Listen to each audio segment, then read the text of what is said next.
সেজদা করে একবার, বারবার না। আমানুষ সেজদা বারবার, মুমিনের সেজদা একবার। আমানুষ সেজদা বারবার, মুমিনের সেজদা একবার। মুমিন বারবার সেজদা করে না।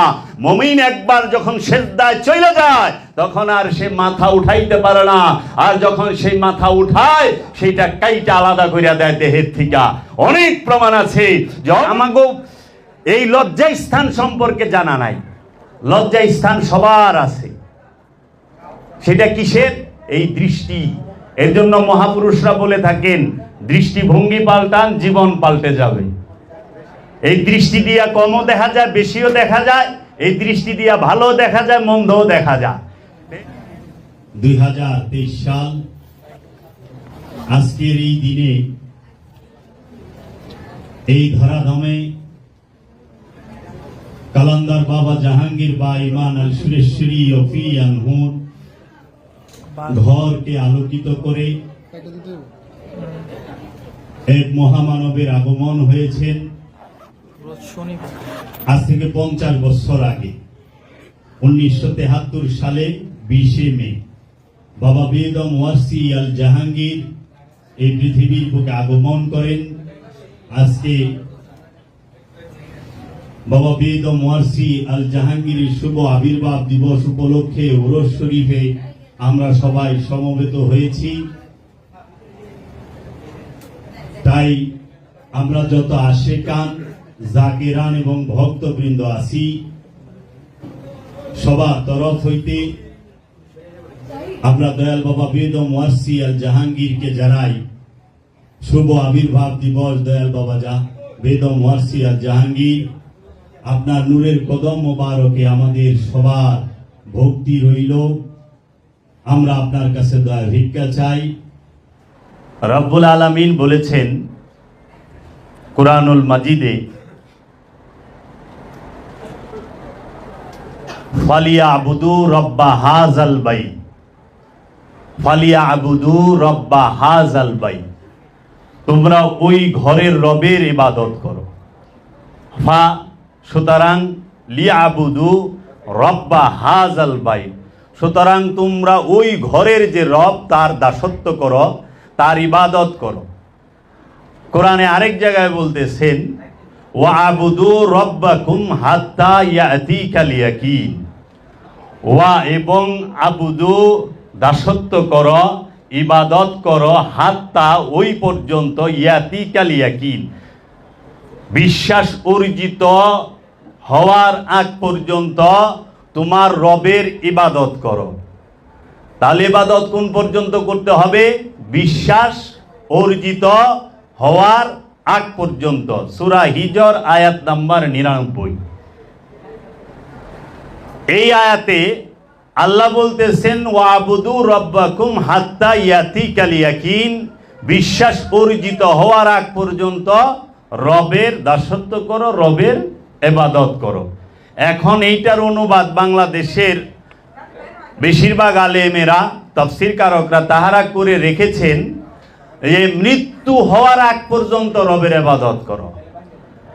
মৃত্যু হওয়ার আগ পর্যন্ত রবের ইবাদত করো, মানে ইবাদত করতে করতে মইরা যাও, আর নইলে মরণ আহার আগ পর্যন্ত ইবাদত করতেই থাকো। এখন যদি মৃত্যু হওয়ার আগ পর্যন্ত ইবাদত করে এইটা থাকতো, তাহলে আরবিতে বলতো ওয়াবুদু রব্বাকুম হাত্তা ইয়াতিকাল মাউত। এই মৌত, মরণ, মৃত্যুর আরবি হইল মৌত। মৃত্যুর আরবি আরেকটা আছে সাআত, কিয়ামাত, এরকম অনেক শব্দ কোরআনে ব্যবহার করেছে। কিন্তু ইয়াকিন অর্থ যে মৃত্যু, এটা বাংলাদেশের মৌলবী ডিকশনারি ছাড়া জগতে কোনো ডিকশনারিতে নাই। ইয়াকিন অর্থ বিশ্বাস। বিশ্বাস মৃত্যু হয় কেমনে? বিশ্বাস কিভাবে মৃত্যু হয়? তাহলে বিশ্বাস অর্জিত হওয়ার আগ পর্যন্ত ইবাদত করো। কার? রবের। আর কার ইবাদত করবা? ওই ঘরের যে রব, ওই ঘরের না। কোন ঘরের? যেটা কাবা, যেটাকে মসজিদুল হেরেম বলা হয় মেজাজিতে, আর হাকিকিতে বলা হয় ওলিয়ে কামেল। ওলিয়ে কামেলের এই পবিত্র দেহ মুবারক এবং এই নফসটি হচ্ছে জীবন্ত কাবা। আর মেজাজিতে হচ্ছে সৌদি আরবের মক্কা নগরীতে মসজিদুল হেরেম, এইটাকে বলা হয় মেজাজি কাবা। ওই কাবার কি বলতেছে, ওই ঘরের যে রব তার ইবাদত করো। রবকে, যিনি সৃষ্টিকর্তা, যিনি রেজেক দাতা এবং যিনি মৃত্যুদাতা, মানে সৃজন, ভরণ পোষণ এবং হরণ, এই তিনটার মালিক যে, তাকে বলা হয় রব। আর এই রব যিনি, সে সৃষ্টি করে, সে রেজেক দেয়, সে মৃত্যু দেয়। এখন মসজিদুল হেরেমকে কি আল্লাহ সৃষ্টি করছে? মসজিদুল হেরেমকে কি আল্লাহ বানাইছে, সৃষ্টি করছে? না, ওইটা নবী বানাইছে বাবা আদমে, বাবা ইব্রাহিম, হযরত ইব্রাহিম আসসালাম সে সংস্কার করছে। আর হযরত মুহাম্মদ সাল্লাল্লাহু আলাইহি ওয়াসাল্লাম সেই কাবা থেকে মূর্তিগুলোকে অপসারণ করছে, মাওলা আলীকে নিয়ে ওই কাবাকে তোয়াফ করছে। তাইলে এই কাবাকে সৃষ্টি কিন্তু কে? আল্লাহ করে নাই, নবী করছে। আর যে জিন্দা কাবা, হাকিকি কাবা, মূল কাবা বাবা আদম, তাকে কিন্তু আল্লাহ রবেই সৃষ্টি করছে, তাকে রব্বুল আলামিন সৃষ্টি করেছে। এর জন্য বলা হয়েছে ওই ঘরের যে রব তার ইবাদত করো। এখন মসজিদুল হেরেম সৌদি আরবের যে কাবা, মেজাজি কাবা, সেই কাবার মর্যাদা অনেক, কিন্তু ওই কাবার রেজেক লাগে না। ওই কাবা কি খায়? পাথরের কাবা, মেজাজি কাবার, সৌদি আরবে মসজিদুল হেরেম শরীফ যে কাবা, সেই কাবা কি খানা খায়? না। অক্সিজেন নেয়? না। কার্বন ডাইঅক্সাইড ছাড়ে? না। পিপাসা আছে? না। তার মরণ আছে? না। তাহলে সে রেজেকও নেয় না। কিন্তু বাবা আদম, সে তো রেজেক নিছে না? বাবা আদম পান করছে না? খানা খাইছে না? অক্সিজেন নিছে না? কার্বন ডাইঅক্সাইড ছাড়ে নাই? তাহলে আল্লাহ কোনখানে ইশারা করতেছে? ওয়াবুদু রাব্বাকুম হাত্তা ইয়াতিকাল ইয়াকিন। আবার বলতেছে ফালিয়াবুদু রাব্বা হাযাল বাইত, ওই ঘরের যে রব তার ইবাদত করো। রব কাকে বলে? যে তিন গুণের সমষ্টি, তিন গুণের অধিকারী যিনি, তিনি সৃজন, রেজেক, মৃত্যু। এখন সৌদি আরবের মসজিদুল হেরেমে যে কাবা শরীফ, বাবা আদম থেকে নিয়ে আজ পর্যন্ত তো ইন্তেকাল করে নাই, করছে? খবর পাইছেন? না। পাথরের কাবার কোনো মরণ নাই, মেজাজি কাবার কোনো মরণ নাই, পরিবর্তন নাই, তার পর্দা নাই। স্থান, সে এক স্থান থেকে আরেক স্থানে যায় না, সে হিজরত করে না। কিন্তু হাকিকি কাবা, সে কি করে? পর্দা গ্রহণ করে, ইন্তেকাল করে, সে মৃত্যুর স্বাদ গ্রহণ করে, তার নফসটা মৃত্যুর স্বাদ গ্রহণ করে। এর জন্য প্রত্যেকটা আল্লাহর ওলি, প্রত্যেকটা আল্লাহর রসুল, প্রত্যেকটা আল্লাহর নবী এবং প্রত্যেকটি আল্লাহর আব্দুহু, তারা সবাই হচ্ছে জিন্দা কাবা। এর জন্য মেজাজি কাবাকে দেখেই জিন্দা কাবার মর্যাদা সম্পর্কে বুঝতে হবে। রবের ইবাদত করবেন, রবকে সেজদা করবেন, কিন্তু কাবা ছাড়া সম্ভব নয়। কাবা সামনে লাগবেই। শুধু কাবা হইলেই হবে না, আবার একটা দিকও লাগে। আমাদের লেগে পশ্চিম দিক, ওইটারে আমরা কই কেবলা। কেবলা ও কাবা, কেবলা মানে সম্মুখে, কাবা, কাবা কাকে বলে? যাহা যে স্থানে আল্লাহ রাব্বুল আলামিন জাত রূপে থাকে তাহাকেই কাবা বলা হয়। আর কেবলা কাকে বলে? যাকে সম্মুখে রাখা হয়। আর এই কেবলা এবং কাবা সামনে রাইখা ইমামের পিছে নামাজ পড়ন লাগে, সেজদা করন লাগে। ইমাম কারে কয়? নিয়ত এবং কর্মের সম্মুখে যাকে রাখা হয় তাকে ইমাম বলা হয়।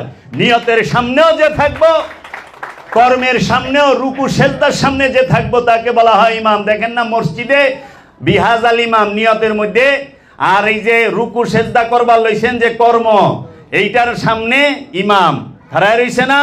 তো উসিলা মানবেন না, যাইবেন কই? উসিলা ছাড়া তো উপায় নাই। কারণ রবকে সেজদা করতে গেলে কাবা লাগে উসিলা, রবকে সেজদা করতে গেলে ইমাম লাগে উসিলা। এর জন্য মুসল্লির উসিলা লাগে দুইটা। সেটা কি? একটা হইল ইমাম, আরেকটা হইল কাবা। তাইলে আল্লাহকে সেজদা করবেন, উসিলা লইতেছেন দুইটা, তা আবার সামনে ওহাবি খাড়ায় রইছে। আবার সামনে খারিজি খাড়ায় রয়েছে, খারিজিরে আর ওহাবির উসিলা লইয়া আল্লাহরে সেজদা করেন, ভূতে ধরছেনি আপনি গো? এই সেজদা কবুল হইব? কারণ ইমাম গলত হইলে নামাজও গলত হইব, ইমাম গলত ইবাদতও গলত।